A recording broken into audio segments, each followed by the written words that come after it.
We wish you a Merry Christmas. We wish you a Merry Christmas. We wish you a Merry Christmas. It's not even Christmas time yet. Why? Why am I doing that? Because it's everywhere already. I am not sure why, how, or the reasoning. But here's the thing. I have literally been seeing Christmas things pop up on my TikTok since July. I think people just love Christmas, and as it gets closer, people just get crazier. I guess I'm being spontaneous. Somebody help me! I'm really in belief of that, for sure. I mean, the stores already have Christmas things out. It's the most wonderful time of the year. And I love Christmas. Don't get me wrong. And my best buddy, Michelle, hi, Michelle, she absolutely loves Christmas, and her decorating skills on a regular basis, on the regular, are amazing. But when it comes to Christmas, I don't know, she just does it so classy. I'm not classy. I like stuff from yard sales, and I'm okay with it. But she just does a great job, and I'm sure all of you do too. I feel like Charlie Brown, but it's fine. It's all good. Everything's fine. We all have our unique talents, right? Hi, everybody. My name is Kiki. In case you don't know, what I like to do here is talk about entertainment and music news and just kind of, stop by every now and again and say hello to each and every one of you.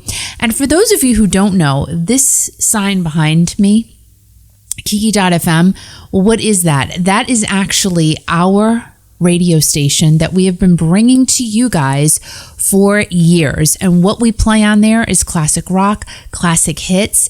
Do I look fat? If I were a bee, a queen bee, I would be very fat and do nothing else but lay eggs.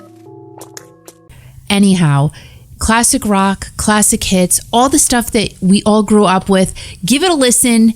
It's free in the App Store, Kiki.fm. And for those of you who are returning, we thank you for just coming back. We love that. If you are not yet subscribed to the channel, please go ahead, hit the subscribe button down below, hit the like button, share the video, comment, talk back and forth to each other. I know that a bunch of you, many of you have made friends with each other outside of this platform, and that is so cool. I love hearing that. Al and I really, really enjoy knowing that you guys have all connected because of this great community and because of music. So yes, we are starting to talk about Christmas. I kind of can't believe it. This year kind of seems like a blur to me at this point. I have to get my coffee. I'm going to get it. Oh, here it is. It's not really coffee. I tell you guys all the time. Look, I have a paper towel on. Do you see what I'm saying about being Charlie Brown? I'm very not extravagant. I'm just not. My wilted paper towel that it rests upon, and it doesn't even look like coffee. It looks like coffee milk. Not even, because the ice is really melted. I do half decaf and half milk, and then a little splash of my zero sugar pumpkin spice creamer by International Coffee. This is not sponsored. This is not a sponsored video, but it's all right. I love the products. I love the flavor. I don't care if I'm sponsored or not. I'm going to tell you about things that I love and things that are worth buying or worth trying, because if I don't try it and I don't know about it and I don't like it, there's no point. You know what I'm saying? So Christmas movies, I already got a notification from Lifetime about the new Christmas movies that will be on their agenda. Do I watch them all? The ones I've watched are the ones with Marie Osmond. I'm just being quite honest, because they're very cheesy. You know what I'm talking about. If you love Lifetime and you watch the holiday movies, you know. It's just about really far-fetched love stories, which sometimes, yes, okay, I will retract on that a smidge. Sometimes love stories that are far-fetched do work out, but for the most part, we know they don't. Today's a big day for me, and I guess I was expecting him to drop his suitcases and run towards me like you see in the movies. Am I being not nice? Well, it's true. It's true. Nothing is that magical. Well, sometimes. I just better stop.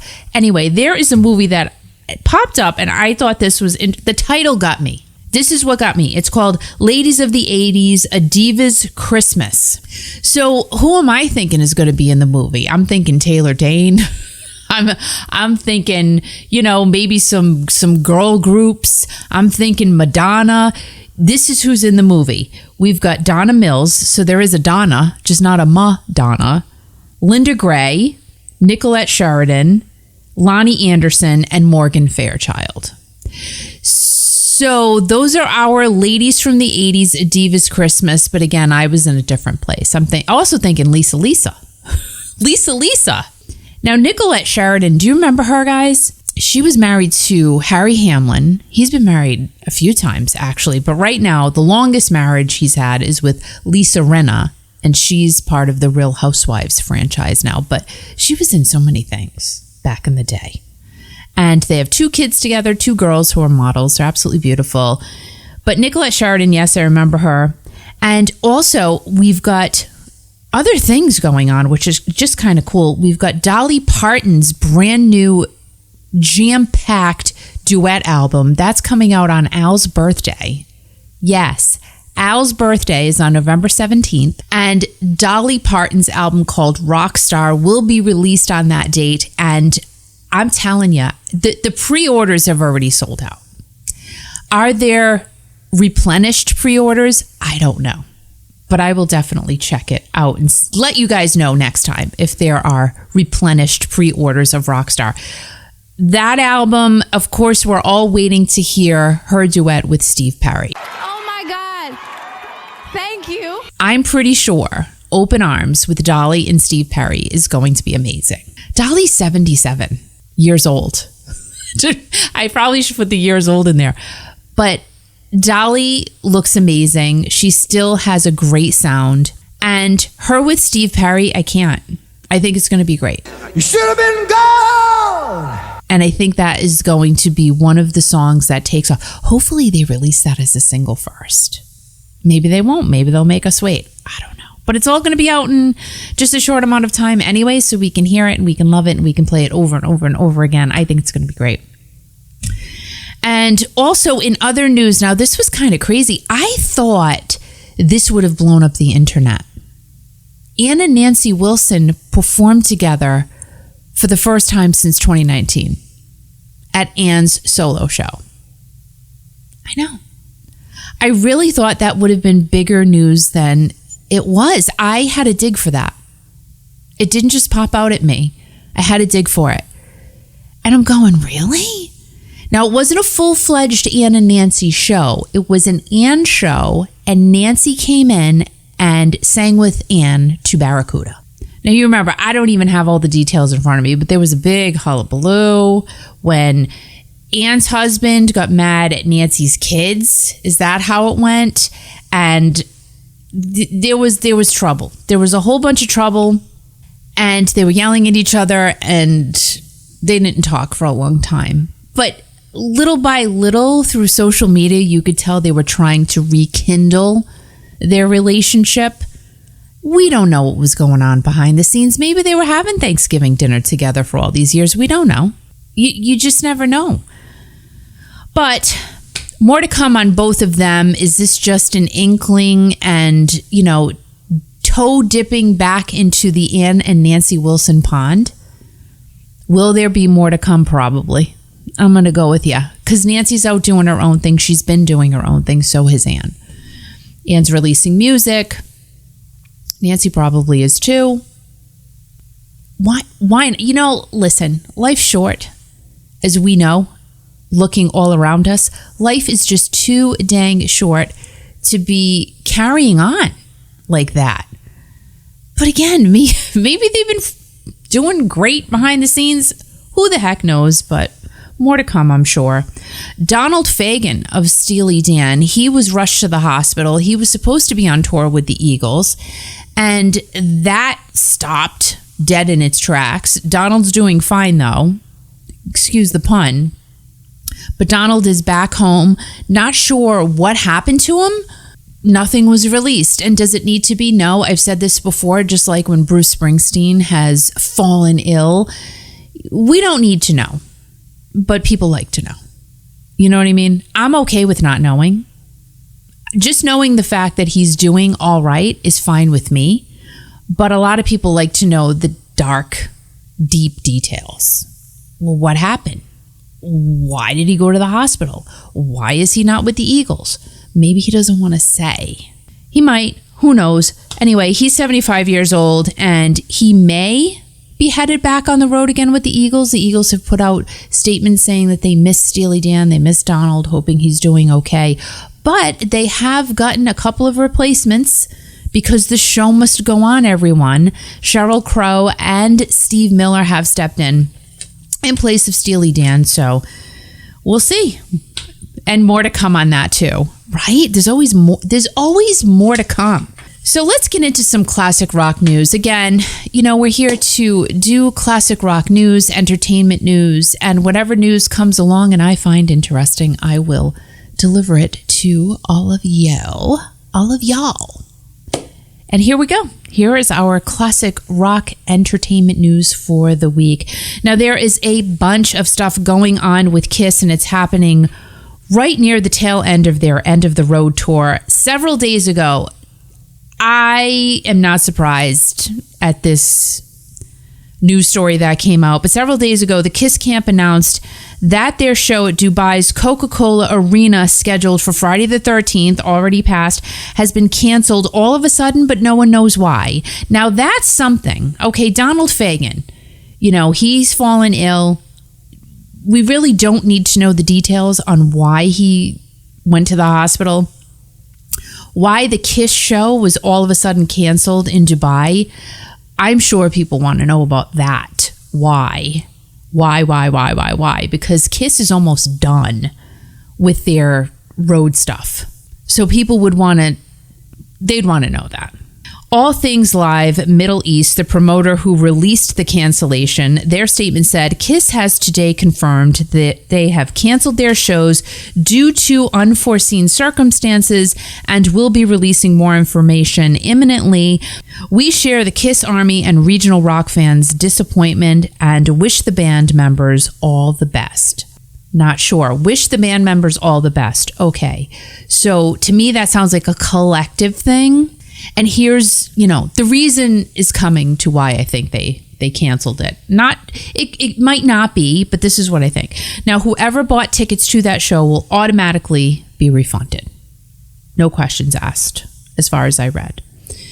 Now, again, there's no explanation why the Dubai show was canceled, and it's just so strange to not have mentioned the cancellation on either Facebook or Instagram. I'm not an X person, Twitter. Not. Kiss didn't mention anything, as far as I saw, about the Dubai's cancellation. So I thought that was kind of strange. There has been no official Kiss statement yet, and they recently played in Australia. So I'm not quite sure what's going on there.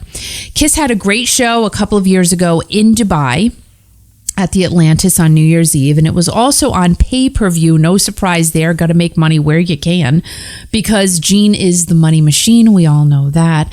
Now, that 2020 Dubai Kiss show actually made the Guinness Book of World Records for having the highest flame projections, pyrotechnics, and for having the most flame projections launched at a music concert.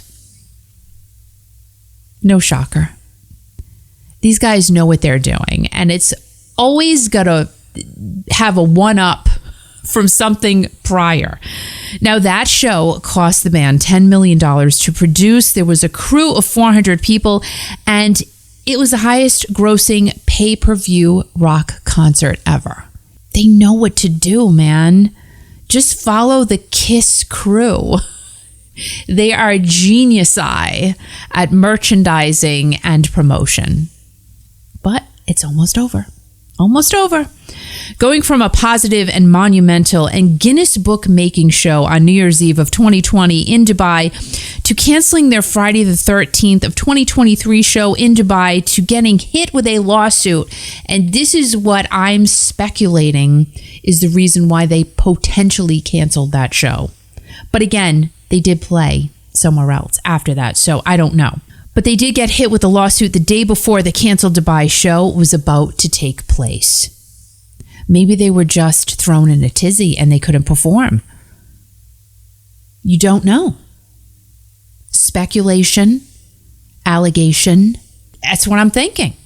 And the lawsuit's, a sizable lawsuit. Kiss's late guitar tech, Francis Stuber, died in his hotel room on October 17th of 2021 after being quarantined from the virus.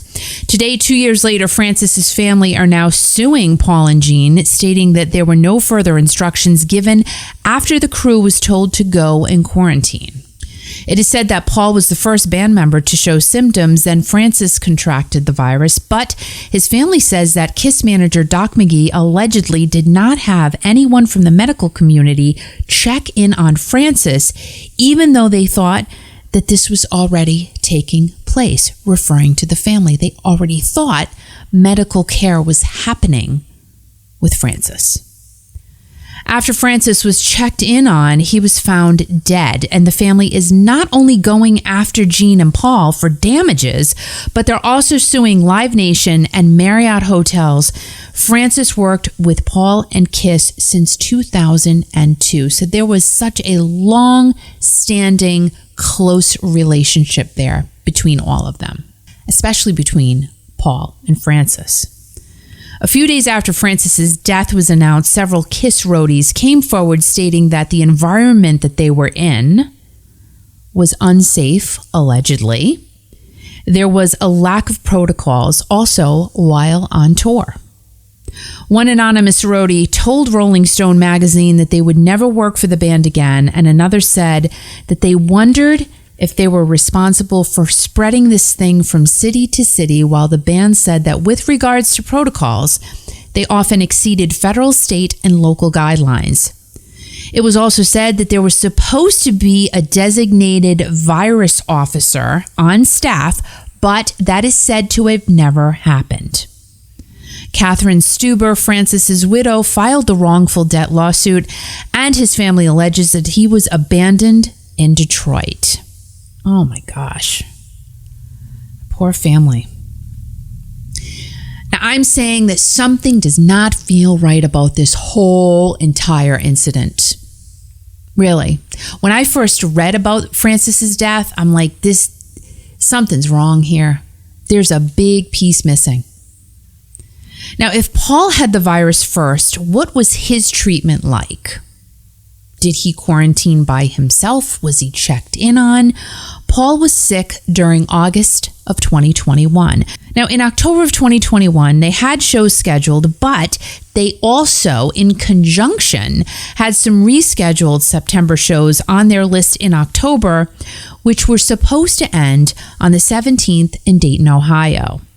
They were in Michigan on the 15th of October, in Clarkston, which is about 40 minutes away from Detroit, and Francis passed away on the 17th. So did Kiss play their show on the 17th in Dayton, the same day that Francis passed away? And how sick was Francis when he was sent off to the hotel? And he must have been in pretty bad shape on the 15th, and it's weird that no one checked in on him. No one? Did Paul text him? Did anyone from the crew text him at least? Or maybe even call the front desk at the hotel and say, hey, can you go check in on so-and-so in room so-and-so? Maybe Francis was sick longer than the 2 days. I don't know, but it just feels really strange that he just went off to a hotel room and no one saw him alive again. And let me know what you guys think about this whole situation in the comments down below. I really think that there's a whole lot more to this story that no one has talked about yet. And someone knows something. Truly. truly, because I feel that. I feel that there is a person or persons who know a deeper story. Now, a guitar tech has an important job, and Frances was with them a couple of decades. So they all had a sense of how each other worked. There's definitely more info that we may find out quite soon, especially with a lawsuit in place. There is a GoFundMe page for the Stuber family, and I will link that in the comments down below. What do you guys think? You hate to go with conspiracy theory, and I don't even know if I would call this a conspiracy theory. I would call this more of a missing pieces of the puzzle theory. And 2 years have already gone by, and this is the first time this is all being stirred up again. So we'll see. We'll see what goes on there. And definitely love and prayers to the Stuber family. Have they even had closure in Frances's death? I would probably say not. Another celebrity death that has just taken place, and when I read about this, it's just so sad because this woman was so full of life and just someone you would look to and say, wow, she really has it going on. She's really just built an empire for herself. And with regards to her medical issues, she took matters into her own hands most of the time, and she lived a very long time after being diagnosed with breast cancer. Suzanne Somers, who most of us first fell in love with when she played Chrissy Snow on Three's Company, has passed away at the age of 76. Suzanne Marie Mahoney was born on October 16th of 1946 in San Bruno, California, just about 7 hours from where she would settle in Palm Springs. Suzanne did not have an easy childhood, as her father was not only an alcoholic but was abusive, causing her to do poorly in school. Then she married her first husband, Bruce Somers, when she was 19 and had her only child, Bruce Jr. Suzanne divorced Bruce in 1968, and after she began working on The Anniversary Game with host Alan Hamill, the two connected. Alan divorced his wife, and him and Suzanne have been married since 1977 and have been inseparable ever since. Suzanne had many minor roles, including The Rockford Files and American Graffiti, but it was her appearance on The Tonight Show with Johnny Carson that led her to her iconic Three's Company role. Suzanne's pay rate has been talked about a lot recently due to Wheel of Fortune's Vanna White exposing her non-raises for many years. Suzanne started her Three's Company career making $3,500 per week. Then she began making $30,000 per episode, but she opened up and questioned why she wasn't making as much as John Ritter, who was making $150,000 per episode. And the difference between the two? He was a man and she was a woman. Have anything to do with anything? At that time, probably. Yeah. So her husband, Alan, did what any good husband would do, and he went into executives, asked for more money for his wife, Suzanne, and they came back with an additional $5,000 per episode. Suzanne said no, so she finished out the remainder of her contract, and Jenna Lee Harrison stepped in to replace Suzanne because it just wasn't working out. I mean, they cut her to, I think I read, about 60 seconds per episode. So they pushed her out for sure. The difference in pay is what is said to have caused tension between Suzanne and John Ritter, causing them to not speak for 20 years, but they did reconcile before John's passing in 2003. The financial dispute also put a wedge between Suzanne and her other co-star, Joyce DeWitt. She played Janet Wood, but the pair also were able to put everything aside on Suzanne's talk show in 2012. Suzanne went on to perform in Vegas and more TV shows and movies, but her resurgence happened again in the 90s when she became the spokesperson for a whole bunch of things on TV, and one of those things, the thing that blew up, the Thigh Master.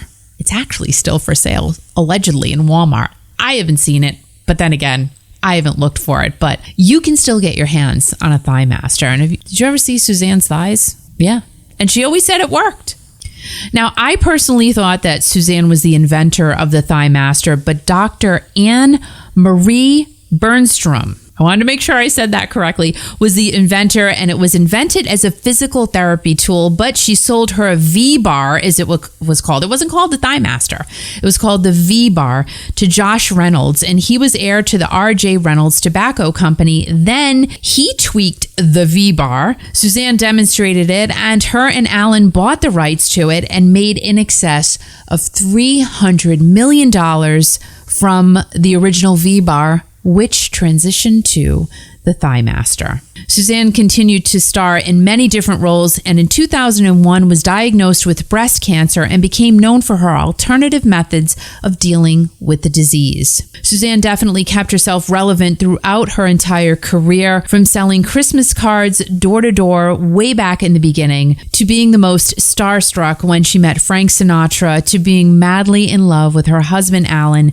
Suzanne will be looked upon as having a positive outlook on life and as a woman who stood her ground and paved an amazing career for herself. Rest in peace, Suzanne, and lots of love going out to Alan, Bruce Jr., and their entire family. I watched Three's Company growing up, as I'm sure many of you did, and going back to the whole premise of the show. So Three's Company was about three roommates, and John Ritter played the character of a gay man because the Ropers, who were the landlords, would not accept the fact that a man was going to cohabitate with two women. These TV shows just paved their way into cult TV that we watch now and go, oh my gosh. And another thing that pops into my head is Saturday Night Fever. Totally, there are some scenes in there not politically correct, but this is what we knew and this is what we watched. Would it be viable today? Probably not. Pam Anderson, talking about going against the grain, she did it. Pam Anderson, she did it. She went against the grain and she shook the entire fashion world by not wearing a shred of makeup to Paris Fashion Week. How could she do that? Well, she did it, and she did it great. And my gosh, if anyone could have pulled that off, it was Pam Anderson. For sure. 56-year-old Pamela started a new beauty revolution. Now, I watched a short video of Pam talking about how she woke up at noon, then got herself ready for the 1 o'clock event without a care in the world. There was no rushing around. There was no, oh my gosh, how do I look? How does this look?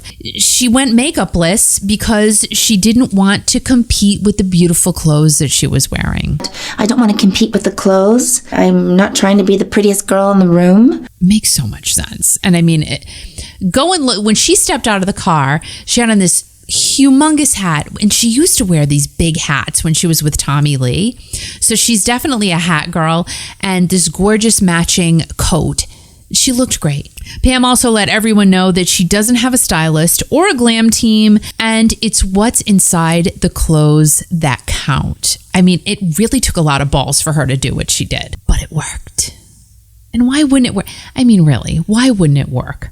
Now, many celebrities have come forward to praise Pamela for going makeup free, and Jamie Lee Curtis said that she's impressed and floored by this act of courage and rebellion.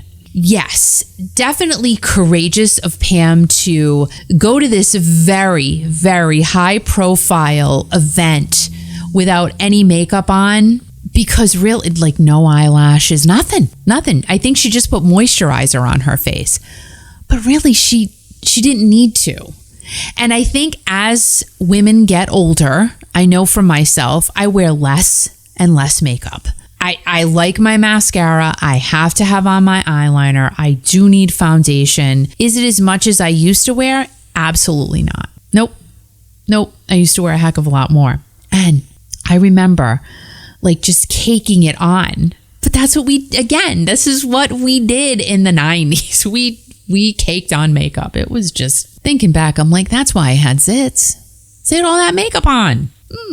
So from this new stage in her life, Pam has also decided to sell her very famous Baywatch bathing suit, as well as many other of her high-profile pieces. She said that this will be a great way to clear her mind and her closet, and to see the pieces that she's worn and that we've all come to know and love get a new life. Now, there is no public set date on the sale, but it sounds like they will be on her website when the time does come. Yeah. I mean, how can you forget the Baywatch bathing suit? And you know what? She still fits into it, which is annoying. I love you, Pamela, but it's annoying because I can tell you right now, my wedding gown, I couldn't even get my thigh into that thing. There is no way. And I'm not trying because I will rip it. It's not happening. Not even for Halloween. I won't. And speaking of Halloween, Halloween is right around the corner. And what do some of us like to do during this time of the year? We know. Leaf peeping, pumpkin picking, and apple making of things, right? Yeah. I took an extra shot of insulin in preparation for this cake today. If I don't have some cake soon, I might die. Why don't you just have an apple? Why don't you mind your business? And let's not forget, we also like to watch horror movies. We do. But just not the ones that, are enough to make you cry. Like, I don't like those. I don't watch the Saw movies or things like that. I'm just not into that. I just like to be a little bit scared. Just a smidgy widgy. Now, the horror movies that we grew up with, the 70s ones, they weren't crazy bad, but definitely they were enough to make you have some nightmares. Honey, look this way. They look okay? Hey, sexy. How you doing? How you feeling? And speaking of one that I watched when I was a kid, I probably shouldn't have watched it, but I most likely snuck and nobody knew I was watching it, but it was The Exorcist. Oh yeah. That's bringing up some memories for you right now. I can feel it. Now, I remember my family talking about The Exorcist after seeing it in the theater. And I remember there was an entire conversation about how scary the movie was. And come on, guys, there was a whole thing going on around The Exorcist. It was released in 1973 and was based on the 1971 novel written by William Peter Blatty. It became a bestseller, and William based the book on a 1949 news story about a boy who had a demon removed from him by a priest. But the author made the main character of the movie a girl, played by Linda Blair, and the change helped him to get an Academy Award for the screenplay, a Golden Globe for Best Picture and Writing, and the first ever horror film to get nominated for Best Picture. Crazy. So he was making waves. Yeah. Now, I told you guys how I vaguely remember my family having a full-fledged conversation after they saw the movie. Moviegoers reacted in crazy ways, both before and after seeing The Exorcist. Again, if this is bringing visions back to you, let us know in the comments down below, because I would love to hear your story. Now, the movie was selling out every single time it appeared in the theaters. Every time. Lines would be blocks deep. People were staying in front of the theaters overnight to make sure that they got themselves a ticket. Holy moly, that's not happening today in 2023. But people were even getting irate when they couldn't get into the theater, and if it was sold out, they would actually threaten to crash the doors if they didn't get in to see the film. So here it is. You're creating violence to go into a movie theater to get the pants scared off of you. Makes no sense, really. But there were also crazy things that happened to people while they were watching The Exorcist, the 1973 version now. This is the beginning. People were throwing up. They were fainting, trembling, and some even had heart attacks while watching the movie. This is alleged facts here. I don't know anyone that happened to, but if you do, let us know. Also, the Catholic Church, do you remember the uproar from the Catholic Church? They did not like this movie and said that it should be banned for wide audiences. They were mad. They're like, nope, this should not even be a thing. But the uprising of outrage from the church was seen as a win for the studio, because we all know that drama equals press, which equals chatter, then ultimately equals more money. And it's all about the money, right? The Exorcist series has collectively made around $441 million, but is the hype the same today as it was in 1973? Well, you know the answer to that. I mean, I guess if it was presented in a way that would make it crazy, maybe, but people hadn't seen anything like this movie in 1973. So I don't think the reaction would be the same today as it was in 1973. Because again, when something is brand new, you're going to get different types of reactions. But then when it keeps getting repeated over and over again, it's not brand new anymore. So you kind of know what to expect. The Exorcist Believer is out in theaters and the same storyline is there. But the girl who gets possessed now has a friend. Oh my gosh, ×2. And the parents hope that the person they pick to clear out the kids from the evil that has been cast upon them will get the job done. Now, I did read a few reviews about the brand new Exorcist Believer, and you know, most of them seemed middle of the road. Like, yeah, it was good. I sat through it. I watched it.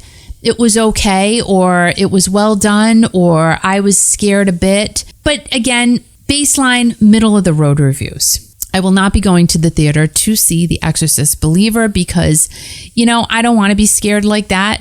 I'm all about it. But you know what? I do think I am going to see where The Exorcist, the original one from 1973, is playing on demand. And I think I'm going to go sit one night, curl up with some popcorn, my dog and my cat, Blanky. Al's not going to watch it. He'll fall asleep. He's just not interested. And I'm going to watch it and see if I still get a reaction. I bet I will. Do you know that Linda Blair allegedly, that was pea soup when she threw up? It's like they go out of their way to vomit on something important. You remember reading that? I do. So tell us in the comments down below if when you saw The Exorcist in 1973, if you did see it, if anything happened to you. Like, were you scared? Did you have nightmares for weeks? I don't know. Let us know. And I don't know, will something new be brought out in this movie? It sounds like no. Guys, we have to give thanks, though, to Taylor Swift because she's saving the economy. And along with that, Madonna looks great. I just have to say. She looks amazing. But, you know, back to Taylor Swift, really, the Federal Reserve actually made a statement about Taylor Swift, which I was not aware of. They made a statement back in July that Taylor's Eras Tour was estimated to have added $5 billion to the economy. It's a lot of money. It was also noted that the labor force increased because of Taylor's tour, and women have had their wages increased after the shutdown, so now they're ready, willing, and able to go out and spend their money on anything Taylor Swift. Also, her movie is out now, and that's selling out like crazy. But no one has said if that is helping the economy, but I think it's helping the movie theaters stay in business right now. Thank the good Lord. Literally, the movie theater near our house, I can't believe all the cars that are there all the time now. It's crazy. I might go see it just for kicks and giggles. I might. I don't know. I'm going to go into it with no reservations, but I think I'm going to go see the Taylor Swift movie just to see what the hype's about.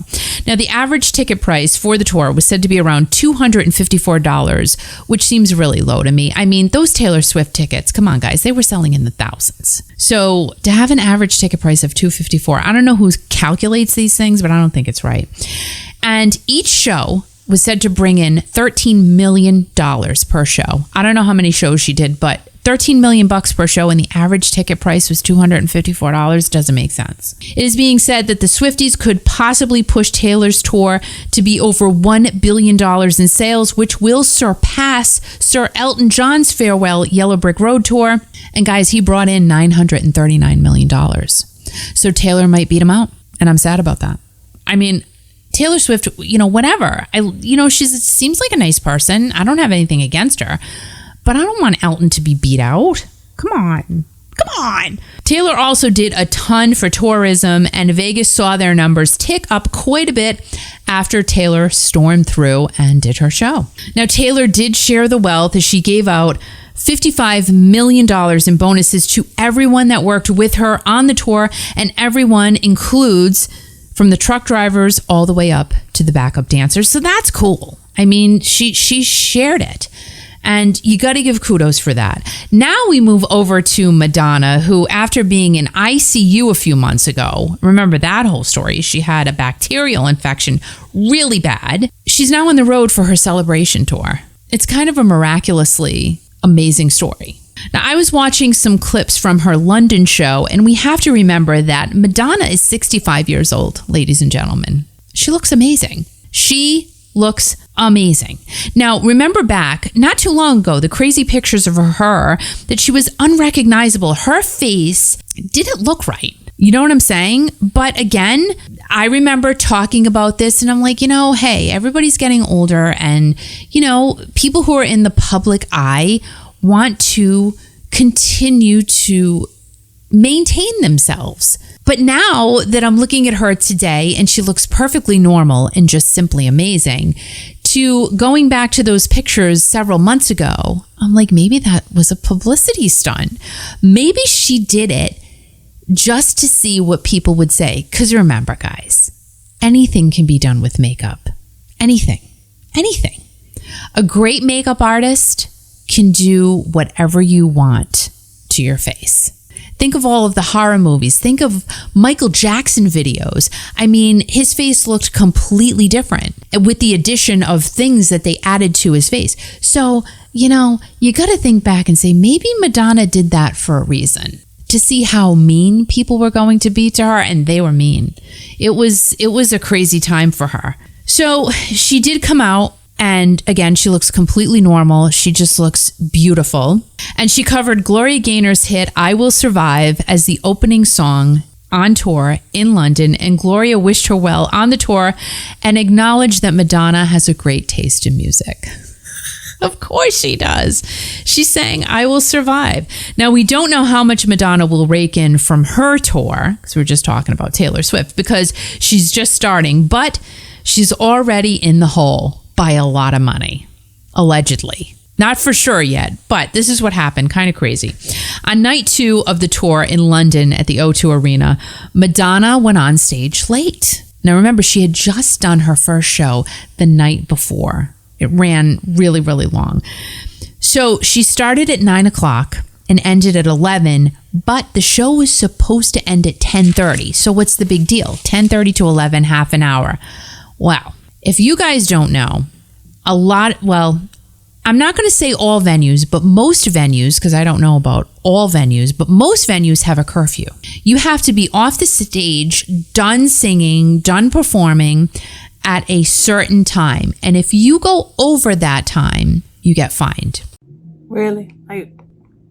So here's where the big deal comes in. She went a half an hour over, so she could potentially get hit with a $620,000 fine for going over the limit. Just hurt. Pain. I haven't read anything yet about anything from Madonna's camp about their response to this. But even going over by half an hour and starting late, Madonna had to cut out her iconic songs Like a Virgin and Celebration. Oh, hell no. Celebration, I would think, would be the perfect ending song for her show. And Like a Virgin, of course, I think the night before she was in a wedding dress and she did the whole rolling around thing. You got to hear Like a Virgin at a Madonna show. I mean, come on. That's really the one that catapulted her into craziness, into the planet wherever. It was that song. So her cutting out, especially Like a Virgin, people were mad. And a lot of fans were just more mad at the arena, at O2 Arena, for making her cut her show short. Not even necessarily being mad at Madonna. Now, the amazing thing is that Madonna is miraculously back. She is back with full force. Her kids were there to cheer her on night 1. They were even on stage. And you have to hand it to her. She could have called off the entire tour, but she didn't. She said, I'm going to go out there for my fans and I'm going to make this happen. Now, when you watch the clips, here's what I gathered from them. Again, she looks amazing. She's doing all of her, many of her signature moves, but she seems slower, right? She's not out there running around. She's not out there doing flips or high kicks. She's taking her time and she's being methodically awesome. That's how I took it, because she was just in the ICU, for crying out loud, literally a few months ago. So the fact that she seems a little bit more calculated in what she's doing on that stage, good for you. Because you know what? She's actually thinking about her health, and she's thinking about the fact that she's going to be there for her fans. No matter how she gets there, she's going to be there. And the production looks amazing. She looks amazing. Hopefully you're going to a Madonna show. I am not, because the tickets were nuts. The tickets are just, even for the cheap seats, it's a lot to go see Madonna. So good for you if you're going to see her. I'm enjoying what I'm seeing online, and I got to give it to her. Really. Mwah! Love you, Madonna. And the fact that you're still going this strong after what you've just been through, amazing. So guys, what were we listening to this week on our radios in 1987? Yeah, we're going back. We're going back there. I had already graduated high school then, but here are the top 10 that we were all listening to back in 1987. This week at number 10 was Carrie by Europe, that wonderfully great rock ballad. At number 9, Little Lies by Fleetwood Mac. Now, the late Christine McVie and her husband at that time, Eddie Quintella, they wrote it, and they stayed in the number 1 spot on the adult contemporary chart for 4 weeks. At number 8 was Expose and Let Me Be the One. Billy Idol sat at number 7 with his remake of Tommy James and the Shondells, Moni Moni, and Billy's cover pushed out Tiffany's cover. This is so crazy, of I Think We're Alone Now. And that was also originally done by Tommy James and the Shondells. So 2 covers, one kicked out the other, done by the same band. Crazy, crazy, crazy, crazy. Levert with Casanova was at number 6. Number 5 was Tiffany with I Think We're Alone Now. Lisa and the Cult Jam moving out of the number 1 spot with Lost in Emotion from their album Spanish Fly. And at number 3 was the late musical genius Prince with You Got the Look. Now, this was a collaboration with Sheena Easton. Crazy, crazy story here. This was on his album Sign O' the Times, not Sign of the Times, Sign O' the Times. And Sheena did not get credit for singing lead vocals with Prince on this record. I'm not sure why. Couldn't find out a stitch about it. If you know, let us know in the comments down below. I don't know why Prince didn't give her credit. And she was in the video too. But he did write Sugar Walls for her, and that was through his pseudonym name of Alexander Nevermind. So I'm kind of guessing maybe by him writing Sugar Walls for her, this was maybe a payback? I don't know. Alleged. I have no idea. Now, Prince and Sheena are listed as the only 2 artists on that record. So they did everything. Instruments, everything. Singing. And moving up to number 2, our original Lady M, Madonna with Causing a Commotion from the soundtrack Who's That Girl? And at number 1, take a guess. Who do you think was at number 1 this week in 1987? Well, we talked about him a little bit ago. Michael Jackson with his song Bad.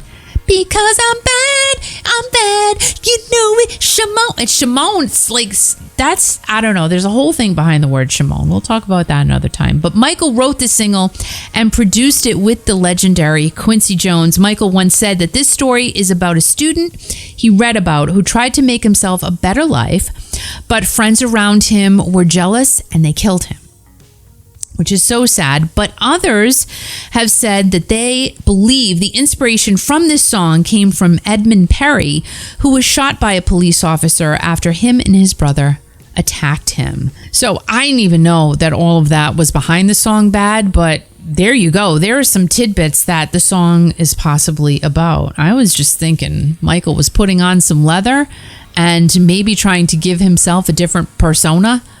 But there's all that stuff. Wow, just crazy.